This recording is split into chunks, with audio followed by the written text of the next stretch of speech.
ఎవరైనా నొప్పికుంటే అమ్మా అని అరుస్తారు. నువ్వు మాత్రం బేబని పిలుస్తున్నావు.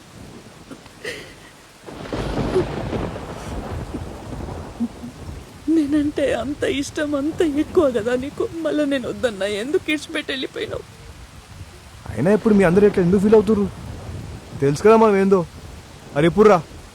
మెడలో కోరు, ఇంటి బయట కారు, చేతిలో కన్ను, బచ్చన్ సాబ్ జమీందార్. బేబీ ఇట్లా కాదు. ఇగో నేను జమీందార్ కొడుకు, నేను ఒక్క ఆస్తో బతుకున్నా. వాళ్ళు నన్ను ఎంత కొడుతున్నా ఎందుకు పడున్నాను తెలుసా? నువ్వే ఆలోచించు. వాళ్ళ కూతురుని ఒక చోర్ బజారునికి ఇచ్చి పెళ్లి చేయాలని అనుకుంటారా ఎవరైనా?